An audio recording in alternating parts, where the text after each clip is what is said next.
Good afternoon, everyone, and hooray for you coming out on such a cold day. I'm Michelle Easton, president of the Claire Booth Luce Policy Institute, and I want to welcome you all to our February Conservative Women's Network. I also want to give a special thanks to our co-host, Heritage, Bridget Wagner. We've been doing this every month for years and years, and it's more fun every month, isn't it? Yeah. And now I'm happy to introduce today's speaker, Lisa Daftari, correct? Perfect. Going to give a timely talk about the human rights abuses happening around the globe. Lisa is an award-winning investigative journalist focusing on foreign affairs with an expertise in the Middle East and counterterrorism. She's currently a contributor for Fox News, providing exclusive reporting on vital developments in the region. She makes regular appearances on television and radio, and her commentary and analysis have been featured on CBS, NBC, ABC, The Washington Post, and NPR, to name just a few. Lisa produced a documentary film about an Iranian underground political movement and was invited to show her film in Congress. She's frequently called on to give briefs and expert testimony for government and private entities. And Lisa has worked for a number of think tanks in Washington, where she's written exclusive reports for the Pentagon and other government groups.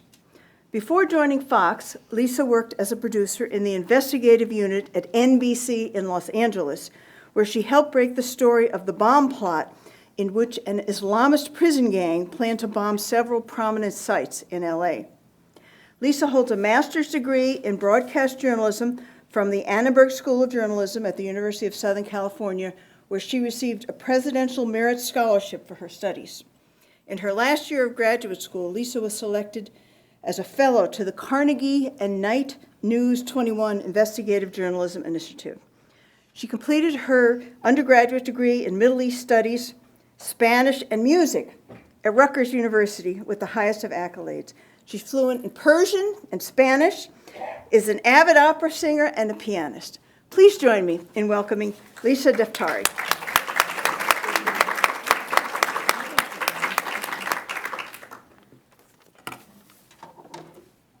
Good afternoon.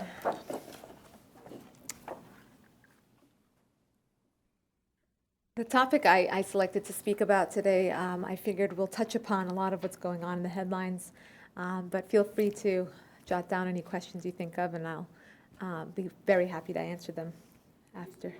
Sure. Maybe we could bring these in closer.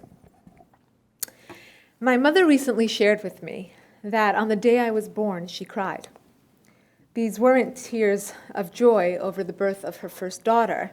These were actual tears of pain, and more so fear. Fear that she would not know how to guide her daughter, not know how to navigate her through the same battles she experienced as a woman, in defining the boundaries between personal and professional, in defining her priorities with family and personal fulfillment, in defining the compromises that she knew her daughter would inevitably have to face. In other words, my mother was apprehensive about preparing her daughter to fulfill all her roles in life as a first-generation Iranian American, as a daughter, sister, wife, and mother, as a professional, as a woman, as a human. Someone who is not only living a dual identity, but with identities that are dueling. And for all us women, this is a battle we face throughout life. But as we struggle to define, question, reevaluate, to map out the goals and paths we want to take in life, we watch as parents in Africa grapple with whether to send their young daughters to school for fear that they should be kidnapped or raped by militants. As women in Iran bravely took off their hijabs to pose pictures on Facebook, but to then get acid thrown on their faces. As the women of Egypt took to Tahrir Square to show the world that they no longer would accept a male-dominated society, but then were told to go back into the kitchen. As the women of Saudi Arabia fight to do nothing more than to drive and go out alone. And more recently, as ISIS has dominated the headlines with stories of how they have taken local Yazidi and Kurdish women in Iraq and innocent Syrians to be sold or used as sex slaves. These are the realizations that make one question how frivolously the term war on women is thrown around these days. To talk about birth control, wage gaps, abortion, discrimination, and while these topics are an important part of societal debate and growth, They certainly are not the issues that shape and define this country. As an Iranian-American woman whose family was displaced on the eve of an Islamic revolution in Iran, I'm concerned that these are the issues used in making political points, used in culture wars, used to unfairly and outrageously equate the wrongdoings of our government with that of the countries of the Middle East and North Africa. We're no better than them. We have binders full of women. More than my cultural perspective into the region is the reporting and research I do every single day, creating the patchwork for my own binder full of women. Hundreds of real-life horrific accounts I have covered, talking to the women of Saudi Arabia, Iran, and Egypt, interviewing the young Kurdish Peshmerga fighters in Syria and Iraq, hearing from the young women in Gaza who share their grievances about life under Hamas, interviewing the family of Miriam Ebrahim, the Sudanese woman who was imprisoned because of her Christian faith, or writing about Goncha Qawami, the young British woman jailed in Iran after watching a volleyball game. I can surely tell you, this is the real war on women. The real war on women is about the millions of women throughout the Middle East and the continent of Africa who are forced to undergo genital mutilation. In 2013, 3.6 million women were mutilated in these parts of the world. In Somalia, FGM is at 98%. That means nearly every single woman. The real war on women is about the courageous women of Saudi Arabia who have on numerous occasions stood up against the driving bans, facing arrests and assaults, lashings even. It's about Lujain al-Hathlul, the 25-year-old arrested while campaigning for the driving ban to be eased, and her friend, 33-year-old Mesa al-Amoudi, who was taken into custody after sticking up for her friend. Both referred to the country's harshest terror courts and held in custody more than 70 days before being released this past week. The real war on women is about the many religious minorities who stand firmly behind their faith and beliefs in Muslim-dominated countries, Christians, Jews, Baha'is, and others, facing minority taxes, imprisonment, persecution. The real war on women is about the intrepid women like Asia Bibi in Pakistan, a poor field worker who has been on death row for almost 5 years after being accused of insulting the Prophet Muhammad. Her real crime? She's a Christian who touched the same bucket of water that Muslims wanted to drink from. They accused her of tainting it. The real war on women is about the women of Iran who cannot dress as they want, dance as they want, attend the schools, or obtain the jobs that they want. They cannot file for divorce even from a violent spouse, and even if they do, custody of all their children will go to the husband. In the court of law, testimony of 2 females is equal to 1 male. Simply put, the value of a woman, half that of a man. The real war on women is about Rihana Jabari, the 26-year-old Iranian woman who defended herself against a rapist and then was executed after already serving a 7-year sentence. And yet, Rihana was one of the lucky ones. Imagine a world in which a woman hanged for defending against her rapist is considered lucky, because there was actually coverage of her case. The world got to hear about her story in an attempt to save her. I interviewed Rihana's mother twice from Iran. Once as her daughter was on death row, where she begged the international community to speak out and raise awareness about her daughter's case, and again, only 2 days after her daughter's execution. I want to share with you a few excerpts from my interview with Sholeh Pakravan, Rihana Jabari's mother. My arms and legs were trembling, she said. I told Rihana, please don't be scared. This must be a mistake. It's impossible, I told her. Rihana, this is impossible. It's illegal. They can't do this. Your case is up for reevaluation, and none of this makes sense. Rihana replied to her mother, my dearest mother, you can rationalize this however you'd like, but they're going to take me to kill me. Her mother continued, just imagine, you wake up one day and they tell you, we will execute you tomorrow. And not even 48 hours after her daughter was hanged, her mother told me, I need your help. I am asking all the countries in the world who defend human rights and women's rights to investigate Rihana's case in international courts. Maybe other courts can prove my daughter's innocence. The government's message to the women of Iran was that you cannot defend yourself in the face of rape or violence, or else you'll be executed, she said. Her words continued to echo in my mind. You cannot defend yourself, or else you'll be executed. I think about all the cases that don't get media coverage. I think about all the innocent women and others secretly executed in Iran and other places where Sharia law is implemented, even before their families hear about it, let alone the mainstream media. This is the real war on women. And there are a handful of cases that we do hear about. They become sensationalized, they become celebrities, they become iconic, and often rightfully so. Recall the case of Malala Yousufzai, the Pakistani girl who was shot point blank in the head for speaking out against the Taliban when she was only 14. You'll undoubtedly remember that she then won the Nobel Prize last year at age 16. Malala is indeed iconic, but why is there just one? How about the courageous Malalas that we don't hear about? She's absolutely brave and worthy of celebration, but I assure you, in a world where women are marginalized daily, denied access to education and healthcare, jobs, religion, and all variations of freedom, her story is not the only one. And some might ask, why should Americans care about what goes on in those countries? How about tolerance for other practices, respect for Sharia law, for cultural and religious differences? Well, the answer is that it's not just contained to that part of the world. It's here.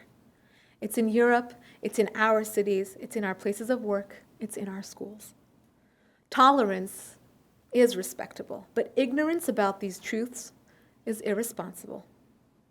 Every year, about 26 women are killed in the U.S. by a relative in the name of family honor. You may have heard about some of these honor crimes. On January 1st, 2008, teenage sisters Amina and Sarah Saeed were shot to death by their own father in Louisville, Texas. It later came to light that these murders were premeditated as honor killings, as retribution for the older sister rejecting an arranged marriage to a man in Egypt. And both girls had American boyfriends. In 2011, an Arizona judge sentenced an Iraqi man to more than 34 years in prison.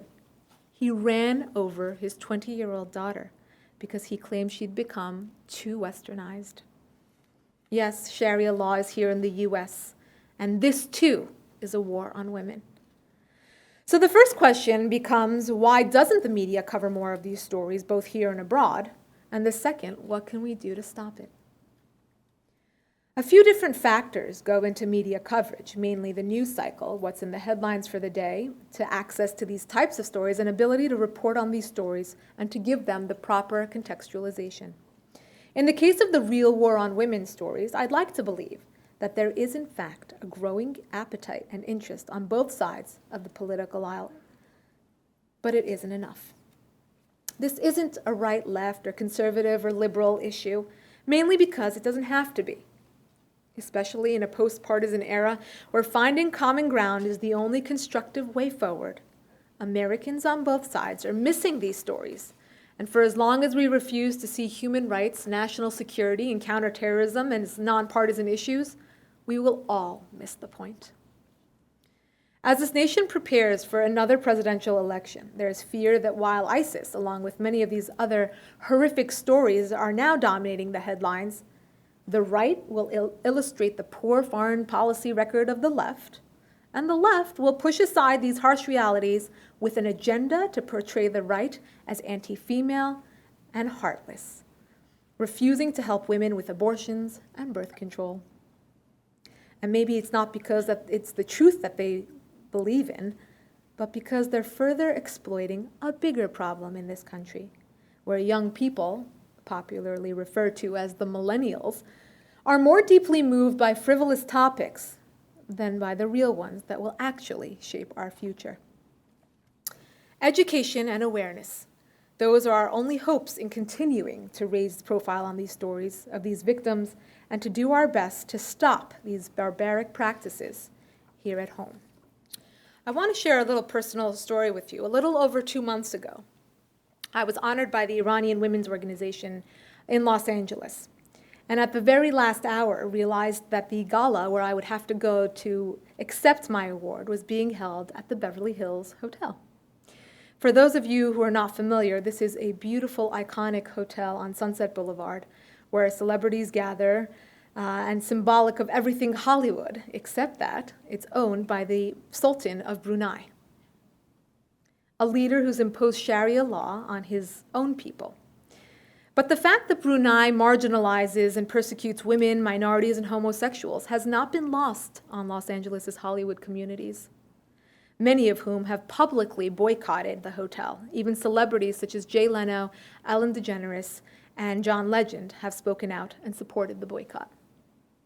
When I realized the gala's venue, I realized it would be difficult for me to attend, both as somebody who's written about and spoken extensively about Sharia law and human rights, but more so because I had specifically covered the Sultan of Brunei and the boycott of this hotel on air at Fox News. Instead of canceling, I realized this could also be the opportunity to raise awareness and to educate those in attendance about the crimes of these types of regimes. During my acceptance speech, I called out the Sultan of Brunei and saw the unique opportunity of doing so not from the picket line or from a tweet, but from right inside his own hotel. My speech was picked up by many publications, including Fox, The Free Beacon, some Hollywood trade magazines, and even the Huffington Post. But most importantly, I realized the effect of words when I saw the statement by the board of the Iranian Women's Organization, who had held their gala there every single year, promising to change the venue of their event next year. What I've come to learn in my work is that people do care about people. Politics might get in the way and personal agendas may try to deter, but in the end, we must work to educate and expose the truth, regardless of if it's thousands of miles away or right here in our own neighborhoods. I would like to end here by dedicating my comments today to all the women of the world, particularly the ones who have everything to fight for and very little to fight with. Thank you for your time.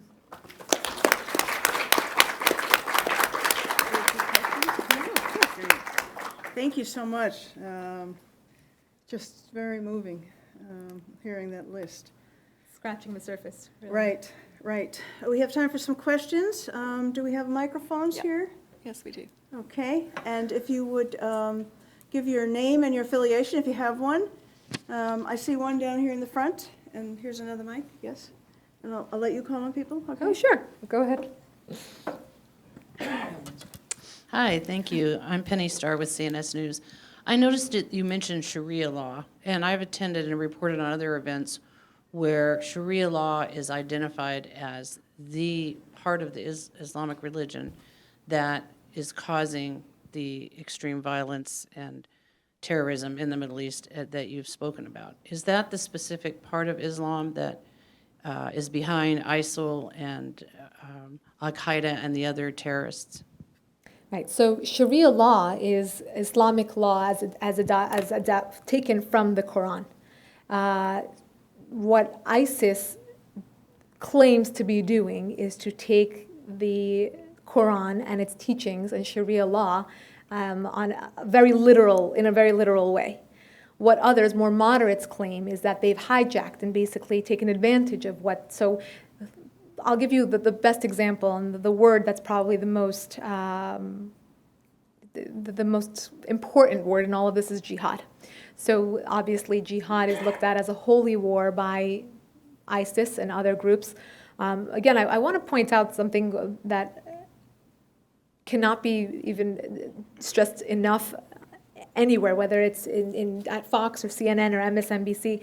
The mistake here would be to focus on ISIS as the only terror group, the most extreme terror group, the most dramatic terror group. They're not. They're not. We're taking our eyes off of all the other groups in the region and really looking at, let's say, Al-Qaeda as a competition group of, no, competition would mean that the end goal would be different or that they're vying for different things. They're not. They're vying for a caliphate, and regardless of who gets it, they will all celebrate the day when it happens. Are they competing for funding and recruits? Perhaps. But I think they have enough funding from legitimate places like Qatar all the way to obviously the bad guys and groups that are willing to fund them. So regardless, the Islamic terror, as we know it, claims to take its teachings and its guidance from the Quran, which is Sharia law. Any other questions? Yes? Wait for the mic. Thank you. My name is Wendy, and I'm just a good conservative here today. Do you think, do you believe that there are really cells right now in this country, that the day is coming when these type of horrific acts will happen in our malls, our coffee shops? And are we truly naive to what's going on in this country today? Okay, so I wish I had better news for you. I always feel like the doomsday girl, but what's going on is in different parts of the world, whether it be Europe, the US, Latin America, there have been individuals that are obviously affiliated with, interested in reading up on terror groups, the ideology of terror, all of that. Now, we call them homegrown terrorists, we call them lone wolves. Again, another distraction, because these individuals are now finding ways to link up with these larger networks. That becomes, that's where you see episodes such as what we saw in Paris, what we saw in Copenhagen, what we saw in Sydney. Now, the issue is that ISIS is winning militarily, in terms of propaganda, in terms of fear factor. Anyone can make a homemade black flag and start waving it, whether you're in New Jersey, in Texas, in France, in Latin America, wherever you are, and people will panic because they do have that type of effect. So I guess the realization now is that these individuals have existed for a long time. Now you can look at very different parts of the problem, whether it's immigration, and there's a report this week that we let in more than 500 Syrians, and we intend to let in more refugees, right? That's from the fallout of the Syrian civil war. Now, are these people suffering and running from a very bad situation? Yes, but we have no way of vetting whether these Syrians are in fact well-intentioned Syrian refugees or if they're affiliated with ISIS.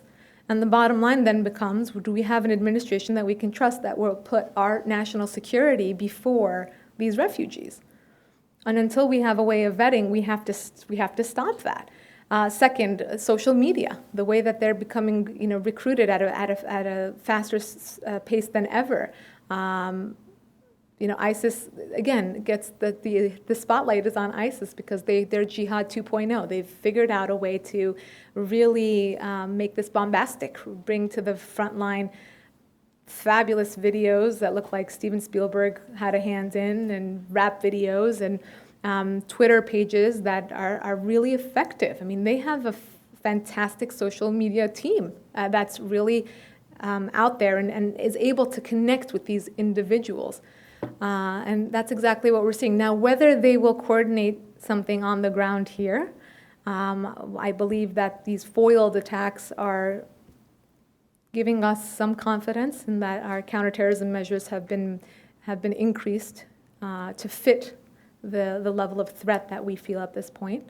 Could it be higher? Yes. I mean, I walk into, my grandparents were in the hospital last year, and when I would walk through without anything, it would scare me because they don't have rules, they don't have laws. There's no assumption that they will respect, some establishments such as, a hospital or a school. I mean, look at what they did in Pakistan, the Taliban, to those children.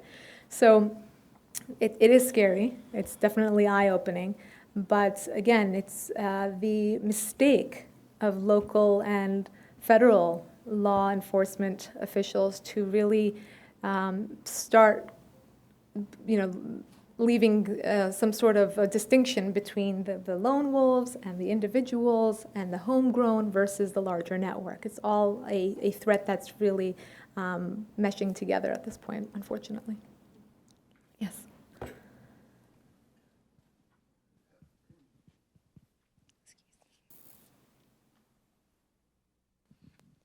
Thank you for coming. I'm definitely enjoying what you've had to say. My name is Bonnie Fight. I guess as I was listening to you, two things struck me. And the first one is, obviously, our Constitution was written by men who believed in religious freedom because they were persecuted religious groups, that's where the founding colonies came from, people fleeing from religious persecution in Europe. And so they said, well, we want to guarantee religious freedom, and so the followers of Islam can just run with that and have all kinds of permission in the name of religious freedom, which of course I know if we were able to talk to these men who wrote our Constitution and say, by the way, did all this kind of stuff apply to Islam and what's happening today? You know that they would be saying absolutely not. They're probably turning over in their graves thinking, we gave them religious freedom and look what's happened. And so, how do you fix that without taking away the religious freedom of the rest of us? And then number two, it breaks my heart in the last 20 years to see how political correctness has put a gag on the mouths, and you work with broadcasting, so you see it all the time. And so because of political correctness, the editors in the newsrooms want to doctor it up so you sound right when you come over the airwaves, and because of political correctness, we as people, we won't listen to something that's not politically correct, so we'll turn it off. And so you've got it on both ends. And so how do we fight political correctness? Because we know the political correctness is helping the bad side and the religious freedom. It's like we've got two problems here that should have been, well, political correctness has always been bad. But, so how do you fight these two issues, I think, that are definitely generating a lot of the problems? Yeah, what's interesting? I'll set something up for you. Why do we have to be concerned with political correctness against these bad guys, these Islamists, these jihadis, when Egypt and Jordan aren't? Did Jordan stop for a moment and say, we're Muslim, they're our brothers, we're not at war with Islam? Well, obviously they're not at war with Islam, it's an Islamic country. They didn't stop. They said, you killed one of our nationals, it becomes a national security issue, we will retaliate. They didn't think twice about it, they didn't wait for global approval, they went ahead and they did it. They're part of the coalition, they didn't wait for the coalition. Egypt, same thing. They're a Sunni country. ISIS is a Sunni group. They're definitely not at war with Sunni Islam. They killed 21 of their Coptic Christians. They retaliated. Now, as Americans, have we seen any type of national pride in the sense of we will defend our Americans? Foley was beheaded. Kayla Mueller was killed.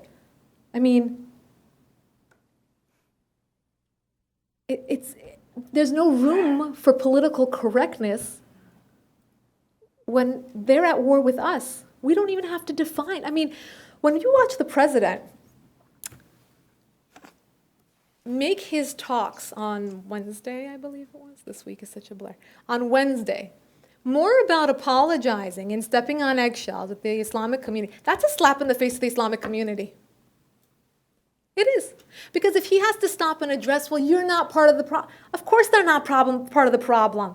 The Jordanians and the Egyptians and the Saudis also agree that we should kill ISIS. Why should he stop to differentiate, right? So I think this whole, the political correctness is really backing us into a corner where the UAE, the Saudis, the Jordanians, the Egyptians clearly are far ahead of us in terms of understanding these threats. France is really leading the coalition. We're really dragging our feet. We don't want to be a part of it. And what does that do? That weakens our national security. That increases the chances of a mall attack, an airport attack, a hospital attack. So this all goes hand in hand in really weakening the position of Americans. And it really does start with this human rights abuses. It all goes hand in hand. You got to look at, obviously, the military, obviously, the finances of ISIS. But when we don't take a stand against religious persecution, against women being abused, against these females being abducted by Boko Haram, but against the Pakistani children that were killed in that school bombing, then what are we saying about our own standards here at home? And it's political posturing, but it's the position, the leadership, the exceptionalism, it's not there.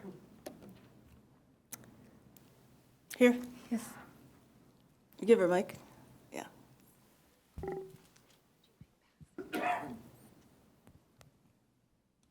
Hi, Faith McDonald from the Institute on Religion and Democracy. In terms of the war against women, I also see the radicalization of women that's taking place as part of that war, and wondered if you could comment a little on that. I've even heard that there's almost like points that jihadists get if they're able to turn particularly Christian women, and even the daughters of pastors and things like that. So when you think of the White Widow from Ireland, the Al-Shabaab massacre, that's one I can think of. So the issue of women in the Middle East, I'll talk about two parts here. With the Islamic State, their larger goal, obviously, is to create a state, right? And what do you need for a state? You need a population. In order to create a population, you need ISIS families and ISIS babies and ISIS females and ISIS males and ISIS puppies, I'm sure, and you're going to just create an Islamic state. So then you have the concept of honor in the Islamic and Middle Eastern cultures in general. You have the concept of honor. So if you tell someone your mother, that's like the worst thing you can say to someone, right, of that culture, because women are so both revered and protected in a certain way, ironically, which is why they can't drive and they're hidden in a lot of these cultures. So the conquest of a woman becomes then the goal. Like I disrespected your culture and your religion because I got your women. Thirdly, and separately almost from this, is the Arab Spring and the change of the role of women in that society, meaning women were outpacing males in the university, in their applications, and it became very obvious in places like Iran, in places like Lebanon, in places like Egypt. So revolutions happen not because people dream of democracy and of liberty and all these lofty, beautiful ideas that we like to think of in our democratic lens. They happen because people can't get jobs and they can't afford dinner and they have a PhD and can't get that job that they want, and they look over the ocean and they see America, and we have iPads and we have iPhones and we have all this stuff, and they want them too. Women in these societies have spearheaded a lot of these revolutions of sorts. It's like an enlightenment for women in the region. So you see the Kurdish Peshmerga women leading the front lines in a lot of these. I mean, that's one of the most beautiful stories in all of this. Some of the best interviews I've done are with these courageous, courageous women who really take it upon themselves to defend their people, and they're just amazing. They're on the front lines and fighting, and they have no fear. Other than that, we see, again, a changing of the role of women, despite the fact that a lot of these dictators and dictatorships won't allow it. Meaning you can contain them to a certain point, but these women are still evolving, whether they're reading at home, they're reading to their children, or whatever it is. So we do see that change and that growth as well. So these two are basically coming together of sorts. You have the women who are their role is changing and they're becoming more aware. Then you have the women who are then applying that to, how can I serve my religion? Well, if my husband's a jihadi, why can't I be a jihadi? How can I serve? And that's the guilt on which they put, whether they're recruiting here in the United States, they promise them jihadi boyfriends. They promise them young men who are so brave that they are warriors and they're going to kill themselves in the name of Allah. And this sounds crazy to us. 2015, you're sitting in Washington, D.C. It sounds just ludicrous. But they do believe this. When you go to the mosque, when you're part of a community and you want to feel important and relevant and you want to give back to the cause, they recruit you. And you say, what can I do? I can be an ISIS girlfriend. I can be an ISIS wife. I can be an ISIS mom. It's as simple as that, unfortunately. Yes. Hi, thank you for coming today. My name is Gabrielle. I'm an intern here at Heritage. And you discussed one of the ways in which we can help in the real war on women, such as like seeking truth in our neighborhoods. Do you think you could offer some additional ways that we, I guess as students too, can make a real, not just a feel-good effect in this war on women here in the States, here in our communities? I think as a student, that's a great question. As a student, a lot of what you can see in terms of changes here in our nation, that you always look to the campus as a microcosm of that change. And when you talk about political correctness and tolerance going and becoming detrimental to where this nation is going in terms of understanding global threats, you look at the campus. When I was even a student, I would go to a lot of campus functions undercover and attend a lot of these Muslim Student Union events just to see what's going on, and whether it was in New York or LA. And you'd see state schools especially, where they've cut back on so many of the classes. Students can't graduate on time because they don't have the budget to provide enough classes for these students to attend. But then they give classrooms and auditoriums, and police security costs money, as campus security rather costs money, and they give them these big spaces to have rallies, and they bring speakers who incite jihad on campus. And I can name you dozens of examples from UCLA, UCI, to Columbia. If you see this on your campuses, if you hear about this, you have to report it. This is it's your tax money, it's your tuition money, it's, minds that are being washed on campus, and it's the easiest place to do so. I remember one time I'll just give you this one example to show you how effective these events are on campus. There's always that, whenever there's some sort of skirmish in Israel versus Hamas, whether it's in Gaza or West Bank or from Lebanon or from Syria, there's always this campus rivalry between the two groups, the pro-Israel groups, the Hillel, the Chabads, what have you, and maybe the conservative groups get involved in that. And on the other side, you have the Free Palestine and the other such groups. I attended one year at UCI where they had Palestinian Holocaust Week. This term Holocaust has been so, again, freely thrown around, like, okay, Palestinian Holocaust Week. So I attended, and I see that on the main drag of campus, that main square where most students pass through, especially when classes change, they set up this bloody wall with Israeli flags, and it was very visual. And you see the two groups basically quarreling, and this one screaming and that one screaming. That's fine. What you see that's scarier than that is your average neutral-minded, when they enter school, right, whose mind is up for grabs, passing through, and then all of a sudden shaking their heads and thinking, yes, Israel is the aggressor, Israel is the terrorist, and these terrorists, Hamas is really the victim here. And when you see that, you see how vulnerable people on campus are. I mean, you in this auditorium, you're already an informed crowd, and I know that because you're here. So it's the minds of the people who are not informed and only get their information by, a Facebook post, a tweet, something they see on campus, something they hear from a friend. So to answer your question to summarize, the answer to your question is you have to inform people when you can, whether it's bringing awareness to something that's going on campus, something you hear in school. My cousins always inform me when there's something in their syllabus that's off the charts. It's important. It's important to flag these things because for as long as professors can, it's unfortunate. There's a liberal agenda in our universities. And why should there be a liberal agenda? You're teaching facts, or at least you should be. You leave up the discussion to the students. Your syllabus should have facts. So anytime you see any of this, I think it's important to bring attention to it. Any other questions?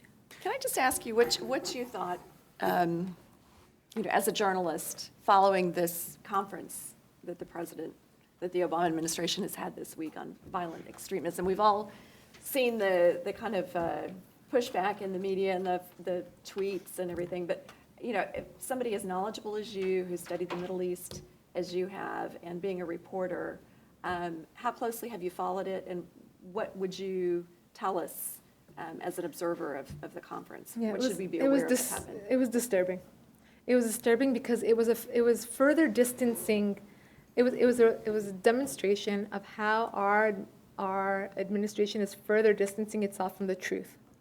Whether it truly believes what it's saying, I doubt, or the posture that it wants to maintain regarding these issues, and it's a very scary thing. It was extremely, first of all, by the title of the conference, we already knew where this was going. violent extremism.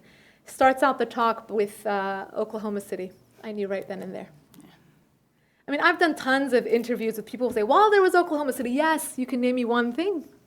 Can I name you 20 in the last 3 days?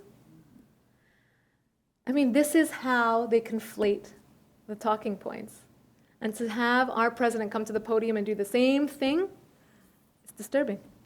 It's disturbing for American citizens regardless of what side of the political spectrum you fall on because, again, counterterrorism, national security, human rights, no partisan agenda. If there should be another 9/11, no one's going to come through the crowd and pick through the liberals and the conservatives. We're all at risk. And, if I'm an Iranian. Many of our friends, close friends, are Muslims, whether they're practicing Muslims, secular Muslims, nominally Muslim. They agree that we should be safe. They agree that there should not be another 9/11 here. And if this administration, this president, would take these threats more seriously, they would be safer. Muslims would have a better profile in this country. And that's what's the real bottom line here. Political correctness, I think, is costing the Muslim American community more so than really assuming that all Americans, if you're here geographically here, you want to be safe. And if you don't, you're free to leave. It's a one-way ticket out. And that should be made clear. We have a president, very unfortunately, I guess this is my first-generation lens. I was born, it's in my DNA, to feel blessed to live in this country, to feel blessed to be educated in this country, to feel blessed to work in this country, to be blessed to stand at this podium and address you. Because as a woman, I could wear what I want and stand here and address you and say what I want. I'm extremely cognizant of those rights. We have a president who is ashamed that he has those rights. We have a president who wants to apologize for having those rights, to apologize for the strength that this country has, to apologize for his role, to apologize that there even is order in this world, because we are all the same. And when you have that sort of ideology in the White House, our enemies know that it's free reign till 2016, and perhaps after that. Well, let's stay hopeful. Lisa, maybe I can ask the last question, and then we can talk informally during lunch. We were talking a little before you began about your family, and you were born here, but maybe share, I thought it was so interesting, when they left and how, and Sure. your family's faith, and do you still have family there, and do you go back? So my father came to New York in the 60s as a study abroad student. It's when the Shah was in Iran, and Iran was a wonderful place, and my mother used to dress like this, and thinking that he would eventually go back to Iran. He met my mother on winter break when he went back, and they dated for a bit, and she eventually came back to visit him, and basically when they got married, she moved to the States, and the idea or the plan was that they would stay until my father finished graduate school, and then they would move back to Iran. So in that time period, the Iranian Revolution happened, and all my family came out of Iran. We happen to be Iranian Jews, so we're part of a minority. My family actually is unique in that they speak of very positive experiences under the Shah and the people of Iran as Jews. I mean, all their friends were Muslim, and there was no problem. It was a very secular type of society. As many Jews and Baha'is, even though there is this persecution, will tell you that the day-to-day with other Iranians is perfectly fine. So I was born here with, again, knowing from the first day that I was born that I'm living in, I'm almost a visitor here. I'm very grateful for the opportunity to be here. Obviously, we spoke Farsi at home. I didn't speak English until I went to school, kindergarten or first grade. But then I picked up, reading and writing Farsi later on in my life. And I'm obviously fluent. I do political interviews in Farsi as well. It's very much a part of who I am and what I love about my culture. But I think a few things shaped my career eventually. And I think the two probably most important ones were the Iranian Revolution and 9/11. And interestingly enough, if you connect the dots on everything going on the map right now, those two are probably the most important events in recent history that are shaping what's going on. You look at what Iran is responsible for on the map and in terms of funding terror and eventually getting a nuclear bomb if they don't have one already, and you look at 9/11 as the coming of age in this country to what the real threats are out there. So I actually was headed for medical school and then law school, and then 9/11 really did shape a lot of my career decisions. And Last question. sure. Do you have any hope for an Iran that had elements, well, this was when the Shah was there, an Iran you would want to live in? Do you have any hope It's for that? interesting. But beneath the surface, Iran is perhaps more secular, more godless, more pop culture crazed than it was in the 70s under the Shah. But it's under the surface, right? And we were discussing this before, where there was a baby boom in Iran during the Iran-Iraq War. Khomeini came to power in the 80s and was like, you have to have babies. That's your contribution to Islam, because all these young Iranians are being martyred in Iraq. So there's a baby boom, and now 65 to 70% of an 85 or 80 million population of Iranians is under the age of 35, meaning they only know life under this regime. Meaning they've learned how to get by under this regime. They've learned how to cover their hair, but it starts here, so you can still see the bangs and you can still see the makeup, and they get plenty of plastic surgery, and there's drugs and all of that. Do I think there will be regime change? I was hopeful in 2009, and still to this moment, I think it was probably the biggest foreign policy disaster, mistake, dropping of the ball that this administration is responsible for. Awful. It would have really changed the geopolitical everything, all the dynamic of the region, had we supported that the way that Carter wanted. You know, people say, well, we're not responsible for what goes on in Iran. Well, Carter had a big role in removing the Shah. Obama could have had a big role in removing this regime, but he's more concerned with making nice with them, and we're about to do that at any cost. So with regards to reform in Iran, though, I think eventually this generation of mullahs and ayatollahs will die out, and their children are already abroad getting, driving Porsches and, getting, the Western education. So will they keep this regime in place? Probably, because it allows them to do what they want to do beneath the surface. But there will be a reform of sorts because the next generation is more secular. Well, thank you so much. Pleasure. We have some gifts for you. What a great talk, good discussion. I feel like I know a lot more about it. First, I'm going to give you our limited edition Claire Booth Luce Policy Institute coffee mug with her famous saying. What's the saying? No good deed goes unpunished. Oh, how perfect.